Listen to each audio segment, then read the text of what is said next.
Hi, everybody. Welcome to Your Move, where we help you make better decisions and live with fewer regrets. I'm Andy Stanley, and I'll be your guide. And today, we're talking about money, but I'm not asking for it. Instead, I'm going to give you some advice to help ensure that you live a very rich life. Stick around. Let's use our imaginations for a moment. I want you to imagine that you woke up this morning, or we'll say tomorrow morning, you wake up tomorrow morning and you find you have a checking account. And in that checking account is all the money you've wasted so far in your life. Yes, a lot of money. Now, let me be specific about wasting. I mean, the money you bad habited away. In fact, you bad habited a lot of money away. Now you're trying to break the bad habit and you're still spending money. You're trying to all the money bad habited away. Imagine, if suddenly you woke up with a checking account and you had cash for all the stuff you'd wasted money on your whole life. But here's the catch. But the only thing you could do with that money is give it away. You could give it away immediately or you could give it away over time. But wouldn't it be fun to have a checking account with all that money you'd wasted and you have to give it away, either immediately or over time? You know what? That would just be fun. So hang on to that thought. We'll come back to it in just a minute. Today, if you're just joining us, we are in part 5 of a 6-part series entitled, You'll Be Glad You Did, Timeless Advice for Troubled Times. So this is a series just about advice. And the reason we're doing this series is that we've all lived long enough to have made some decisions we're glad we made. We've all lived long enough to have developed some good habits that we're glad we developed. We've all lived long enough to have some regrets and face the consequences of some bad decisions and some bad habits. In other words, and this is where the title came from, we all have stories. We all have stories that end with either, I'm so glad I did, or I certainly wish I had, or I'm so glad I didn't, or I wish I hadn't. So what we're doing in this series, this is a series of unoriginal, you'll be glad you did advice. It's just an advice series. These are not moral or ethical imperatives. These are not rules you have to keep. But if you'll take this advice will keep you from breaking the rules that have the potential to break you, to break your heart, or as you're going to see today, keep you from going broke. This advice, like the advice you give, because we all give people advice whether they want it or not, we've all given advice, this advice sits between the rules. So this is not moral versus immoral, legal versus illegal. This is not right versus wrong. This is just what we're calling wisdom. Wisdom sits between the rules. Wisdom are the insights that are informed by the fact or the knowledge that life is connected. Insights informed by the knowledge that life is connected, that today leads to tomorrow, that what you're facing and dealing with today is the result of decisions you made yesterday, that one thing leads to another. So in this series so far, we've given you 3 pieces of advice. Number 1, the first piece of advice was listen. Then we talked about forgive. And then last time we were together, we talked about defer. If you are married or engaged or want to be engaged or trying to make a relationship go the distance and you missed last time we were together, you really need to go back and listen to or watch defer. But my unoriginal, in some ways learn the hard way advice for today is not one word. Today it's 2 words. And the 2 words are live generous. Live generous. All of us know how to be in the moment generous in the moment. But what we're talking about today is different than be generous in the moment. This type of giving, the kind of giving we're going to talk about, is in fact life giving. If you will take the advice I'm going to give you today, you're going to save more money, you're going to give more money, you're going to consume less, and maybe the best outcome of all is you will be less consumed by what you have, by what you don't have, what you want, and what you ultimately hope to have someday. Because we don't just live in a consumer culture, we are consumed by oftentimes our consumption because we know what everybody else has, and not only do we know what everybody else has, we know what we could potentially have, and it's so easy to get. I mean, it's just crazy. I don't need to spend a lot of time there, but goodness gracious, you almost think about it and it shows up an hour later or 2 hours later, they bring it to your door in a little white bag and hand it to you. It's just amazing. So consequently, it is easy for us to be consumed by our consumption, which just ultimately consumes us. And it ultimately makes us, and if you're a person of faith or a Christian, this is so important, ultimately, even if we can afford it, it causes us to become more and more self-centered. which is the antithesis of what it means to be a follower of Jesus. So today, for the next few minutes, I'm going to attempt to teach you how to live generous and to motivate you to live generous. Not how to give. You already know how to give. Everybody knows how to give. In fact, part of the problem is that Americans easily confuse generosity with what we'll just call random acts of giving. But random acts of giving is not generosity. Random acts of giving is random acts of giving. And the way to understand the difference is similar to how we all consider ourselves good people. I mean, you're a good person, right? If I were to say, are you a good person? Oh, I'm a good person. And if I were to say to you, you know what, I don't think you are a good person, here's what you would do. You would immediately tell me about something you did good. Because I did that, I'm a good person, right? Well, we do the same thing with giving. So I'm going to press you a little bit today, okay? And to try to convince you that you're not really generous, even though you do random acts of giving. And when I begin to press you, in your mind, you're going to be like, oh, I'm generous. And you're going to think of something you gave or a time that you said yes when somebody asked. That's not what we're talking about. That's random acts of giving. Most Americans participate in some way of random acts of giving. This is just not that. And our confusion regarding generosity, I think in some ways is fueled by four generosity myths that permeate our culture. We don't know when we began thinking this way, but these are complete myths. So this is going to help you differentiate. So I'll hit these real fast. Myth number one, we've already talked about. The generous is spontaneous. Generosity is not spontaneous. Spontaneity is spontaneous, right? Giving spontaneously just means you're spontaneous, not necessarily generous, because greedy people will give spontaneously if they think it will help them or they feel pressure or people are watching, right? Spontaneous giving, and I know this because of what I do, spontaneous giving is often emotion-based, and giving based on emotion and spontaneity, I mean, that's not a bad thing. I just want you to understand that has nothing to do with being generous. That is not what we're talking about. That's not generosity. Myth number two is this: the generosity is regulated primarily by cash flow. This is a myth as well. Saying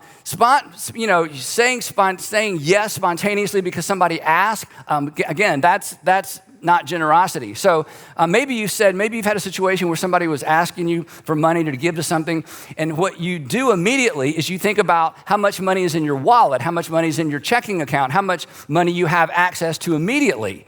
And so when you don't have access to it, you say, I'm really sorry, I can't help right now. You said this, I can't help right now, which meant your context for giving was what you had right there in the moment, or what you had in your checking account, or you're weighing your checking account against bills coming in or other things going on, and you really couldn't help right then. You wanted to help, but your heart was right, but you just weren't in a position to give. What you had in the moment determined what you could give in the moment. But people who live generous, this is why this is so important. People who live generous, they avoid that predicament. They're ready. Talk about why in a minute. Myth number three is this: the amount is what counts. This is totally false, okay? You can't understand dollars without a context. Somebody says, I gave $1,000. That might have been sacrificial giving. That might have been the equivalent of what they were going to spend the next night on dinner with friends. You just don't know. So the amount doesn't determine generosity. And of course, without context, we don't know what's a lot and we don't know what's a little. We know what's a lot and a little to us, but we don't know what's a lot and a little to somebody else. In fact, interestingly enough, on this point, Jesus actually addressed this one directly. He is with his disciples. They're visiting the temple, and he pulls his guys off to the side. He says, I just want to watch for a moment. So they're watching people come in and out of the temple, and the text says that as Jesus looked up, he saw the rich. Now, how did he know they were rich? Well, the way they were dressed and who they were traveling with. He saw the rich putting their gifts or their money into the temple treasury, and this was something you did publicly. He also saw a poor widow. Again, he could tell by the way she was dressed. He could tell by the fact that she was alone, or maybe he even knew her story. We don't know. He saw a poor widow put in 2 very small copper coins. These coins, we refer to them as the widow's mite. These coins are so small, if I held one up here, you would barely even be able to see it. I mean, they're just little pieces, almost shards of copper. They were round like a coin, but they were so small. It was the smallest amount of money. And she drops in 2 of these very small copper coins. And then Jesus looks at his guys. You remember this part. He says, truly, I tell you, he said, this poor widow has put in more then all the others, implication, then all the others combined.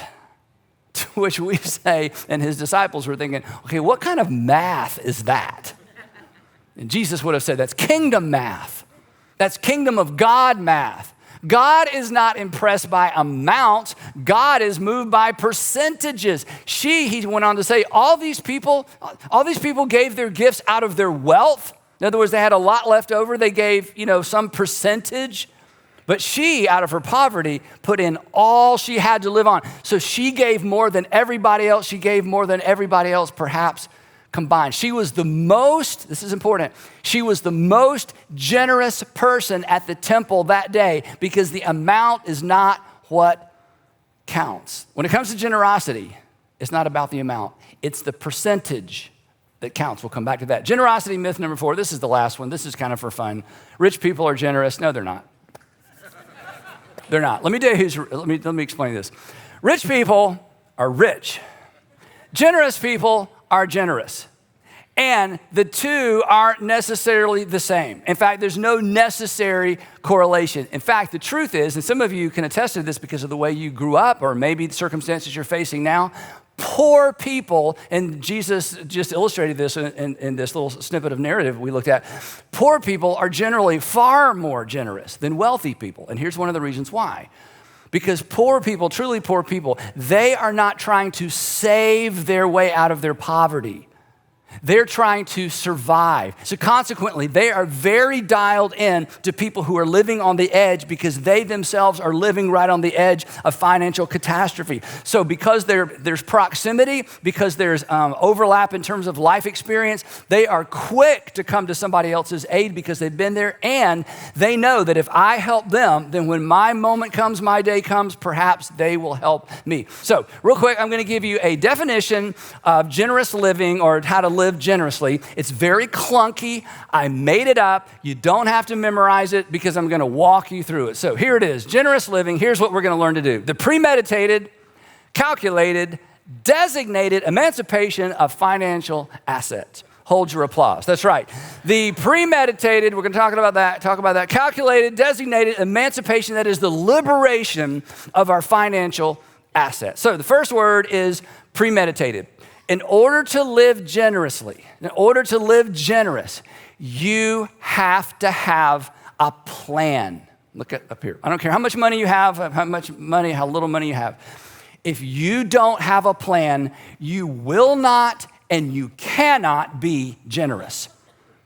If you don't have a plan, it is impossible for you to be a generous person. You will confuse random acts of generosity with generosity, but you're not necessarily a generous person because without a plan, you don't know. You have to have a plan. You will be a consumer and you will be what I call a triple S giver because you're going to give. We all give. The triple S giver, spontaneous, we talked about that in the moment. Sporadic, just kind of here or there when people ask me for it. In fact, you're going to wait to be asked. And sparing, you will never give as much as you can actually give without a plan. You will feel the strain of what you give, but you will never maximize your potential to give without a plan. It is impossible. You've got to have a plan. Now, years and years ago, one of the things that helped me with this, I read a book by Ronald Blue. He's written a bunch of books on financial investing and inheritance. And in the book, he made this point. He says there's basically only 5 things you can do with money. Here's Ron's list. You can spend it, repay debt, pay your taxes, save it, and give it. And when I saw this list and when I read this list, I remember thinking, that's actually the order that we live in, and it's actually the order most people give in, which amounts to this. Me first, creditor second, government third, me fourth, others last. Now, this is actually me second because the things I've borrowed money on are for me. So it's me, government, me, others last. Now, look carefully. This is important. Look up here. If you're not a person of faith, okay, you should think about this. I mean, this is a little bit incriminating, especially if you think, oh, I'm a generous person. No, if giving is last, you're not a generous person. You've put yourself ahead of pretty much everybody else, okay? But hey, if you're not a person of faith, that's up to you what you do with it. if you call yourself a Christian, if you're trying to be a Jesus follower, you can't live like this. You can't. If this is a reflection of your money, you are not following Jesus. You may pray, you may believe, you may be offended that I'd say that. How dare you say that to me? Just read the Gospels. If you think I'm being hard on you, just read the Gospels, okay? You can't follow Jesus if other people are last in any capacity, because the whole idea of following Jesus is following Jesus puts others first because he put you first. This is why Jesus said so much about money. Because money is oftentimes the key, and food, but money is the key to our heart, right? And it's the thing that determines where our heart is. Where your treasure is, your heart is. Where your heart goes, your treasure goes. And here's the other thing. You live this way long enough as a Christian, you will be a hypocrite. Let me predict your future for you, okay? Some of you have already been there. Here's what I mean by you'll be a hypocrite. Live this way, and eventually, when you hit a financial bump, you lose your job, or you go through a divorce, or, there's some other financial thing, you take a hit. Do you know what Christians do when they have problems? They pray. That's what we do. In fact, you may not have prayed in a long time. It's like, oh, God, help me. And when you have a financial bump or take a financial hit and you pray, you're a hypocrite, because here's what you're doing. You're saying, God, I want to invite you in to my finances. God's like, well, it's been a long time. That's a first. Usually it's like, oh, no. It's like now you want me to get involved in your finances.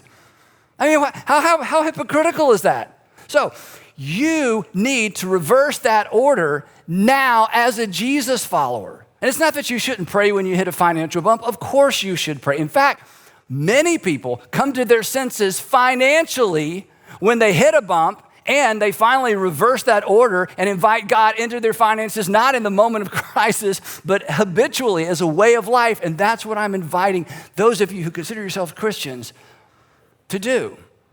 To not do this, you are treating your Savior as a helper, not a king. What does that say about your appreciation, your confidence in God? So that has to change, right? Otherwise, you know what? We're consumers, but we're not followers. That brings us to calculated. Aren't you glad we're moving on? The premeditated, calculated. Okay, here's the thing. Here's how generous people think. Generous people pre-decide. That's what calculated means. Generous people pre-decide. They don't wait to be asked. They don't wait to be asked to see what's in their purse or in their wallet and their checking account, or I got to think about it. Let me kind of get home again. No. They have pre-decided. They've pre-decided an amount or a percentage, and percentage is better because percentage rises and falls with income. They pick a percentage and they set it aside, and that money is as good as given. This is so fun. It's just waiting for an opportunity to have a plan and to have picked a percentage and to choose where that percentage goes. I'm telling you, it puts the fun in funding. It brings the joy to giving. It brings the joy to life. And it is a keystone habit. Giving first is a keystone habit. It will impact everything else you do financially. Because when you flip that script, when you flip that list, I'm telling you, it impacts everything. Besides that, we never miss money that we give away. So back to our definition. Premeditated, calculated. Next up, designated. That means, this is so fun, generous people have already decided ahead of time where they're going to give or allocate their giving money. Generous people don't have to be asked. Generous people don't wait to be asked. Generous people are proactive. They've discovered, here are the things that are important to me. Here are the things that are making a difference in the world. I'm going to let them know I'm going to be proactive in my giving. I'm going to go ahead and designate this. This doesn't mean you don't give sporadically. This doesn't mean you don't give spontaneously, but that's the add-on giving. Generous people have already decided. And I'm going to give you a tip in terms of how to decide. Always give from a grateful heart and a broken heart. A grateful heart and a broken heart. You need to ask personally, or maybe as a couple if you're married, or as a family. In fact, if you've got kids who are old enough to participate in this conversation, it's so much fun. We did this with our kids. But you decide, you ask these questions. What are we grateful for? and what breaks our heart. So let's talk about this one first. What am I grateful for? And the way that this question has to do with the things that benefit you. What are the things that are coming your way and you're so grateful for that you want to donate to whatever organization is that has benefited you or your kids or your family? This is why. If you are grateful for your local church, you should have a plan for giving to your local church. So show your gratitude with your money. And if you have a plan, and if you've already designated it, it's painless because you've pre-decided and now you're proactive and you don't have to wait to be asked, right? And then beyond that, you want to ask the question, okay, what breaks my heart? What stirs or what breaks my heart? Now, this is that thing that there's something that, you know, when you hear about those kids or you hear about people being trained to be able to do jobs or to, people who are homeless or foster care, whatever it might be, every once in a while, there's just something that kind of stirs your heart or breaks your heart. You need to find an organization that's operating in that space, and you need to designate some of your giving money, and you need to write them a letter and say, I'm going to send you this every month. Don't ask me, you don't have to do a gala, you don't have to invite me to a fundraiser. No, I'm not one of those people. I'm a generous person. I don't have to be asked. I believe in what you're doing because what you're doing impacts me because the cause that you're addressing stirs my heart. Anytime you can marry your giving, your passion, and your time together, that is a win for you. So what breaks your heart? What stirs your heart? What problem in society or maybe in the world would you love to see solved? Find somebody in that space who's doing a great job. And then just decide every month or every time I get paid or every year, we're sending them a check. Don't have to ask because I'm generous. I'm not the average American giver. I got a plan, I've picked a percentage, and I'm designating it based on what I'm grateful for and what stirs or breaks my heart. This is what connects your heart. This is what connects your heart to your giving. Now, another way of saying all this is this. Saving prepares you to say yes to you, and you should save money. Living generous, this is what's so powerful. Living generous prepares you to say yes to what's important to you. And look up here. If you don't have a plan, you won't be ready. If you don't have a plan, you will be inconsistent. If you don't have a plan, you'll be thinking, how much is in my checking account? That's how everybody else does it. Don't be like everybody else, because if you do, you put others last, you put the kingdom of God last, you put the church last, and you just can't consider yourself a Jesus follower if that's the case. If you do this, I'm telling you, you will make more thoughtful, intentional, passion-filled, less emotional giving decisions. You'll feel better about, this is kind of a bonus, you'll feel better about saying no to every ask that comes along. Here's why. Because generous people don't feel guilty saying no because they've already said yes. Generous people don't feel, I thank you for asking, but no. I don't feel guilty. No, I don't feel guilty because you see, I'm not an emotional giver. I don't give based on the plea and the pictures. I mean, if you give money to anything you want to. I'm not telling you to say no. I'm just telling you, when you say no, it's because you've already said yes. This is why I say the simplest way to organize your financial life is this. You give first, save second, live on the rest. You give first, you save second, you live on the rest. If you give first, you will probably save more and you will live more responsibly. I guarantee it. This is a keystone financial habit that impacts everything else. And the result is more joy, more peace, because you're preparing for your own future, and more freedom to live responsibly in this world that we live in that just constantly reminds us of what we don't have, what we think we need, or how to upgrade something that we already have. Now, wrapping up. Imagine if you'd been doing this all along. Imagine if this had been your lifestyle since you got your first job. Imagine if your whole life, you just picked a percentage, boom, it's $10 a week or $100 a week. Imagine how much money you would have given away responsibly to things you believed in and were passionate about. So I'm challenging you to begin living generous. Again, back to where we started, imagine if you had that checking account, all the good you would do and all the good you could do. And you know what? you're generous in your heart. I bet most every one of you are generous. I wish I could do more. Hey, do you really wish you could do more? Well, I did before you preached the sermon. Now I'm kind of afraid to answer that question, because if you wish you could do more, you could do more. I'm telling you, you have no idea what your giving capacity is until you have a plan. And if this scares you, it shouldn't. What should scare you is living another season of your life without doing this. That's what should scare you, because generous people are the happiest people. Jesus said it this way. Here's what he said. It is more blessed to give than to receive. He was not kidding. Blessed means happy. Jesus says, you want to be happy? I want to be happy. Well, then you can't consume your way to happiness. You've already tried. It's impossible, because you are made in the image of Creator God. And he says, you want to be happy? Then you flip the script on how you manage your money. And you'll save more, you'll consume less, you'll give more, and you will be happier. You won't be blessed. I want to be clear. You won't be blessed in the sense of you gave God $1, he gave you 10. I don't believe that. You live in the United States of America. Good grief. We've already won the lottery for most of us when you think about what's going on in the world. So this isn't about give to get. This is about give because you've been given to. And that's the power of a plan. And that's the power of percentage. And this is what it means to follow Jesus with our finances. I don't want you to live another 10 years or get another 10 years down the road and have missed out on the joy that could be yours by doing this. So decide. I just want you to decide. I want you to plan to live generous, which means you make a plan. You pick a percentage, and then you go for it. You designate it. You get busy. You share it with your family. You make this a way of life, and you watch and see what happens.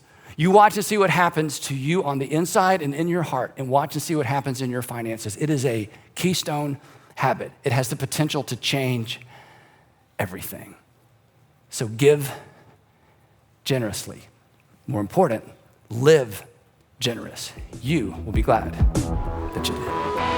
Hey, thanks so much for watching. If you enjoyed this video, please make sure you check out the links on your screen for what to watch next, and check out the description below, where we are going to provide you with free resources designed to help you make better decisions and live with fewer regrets. And again, thanks for watching.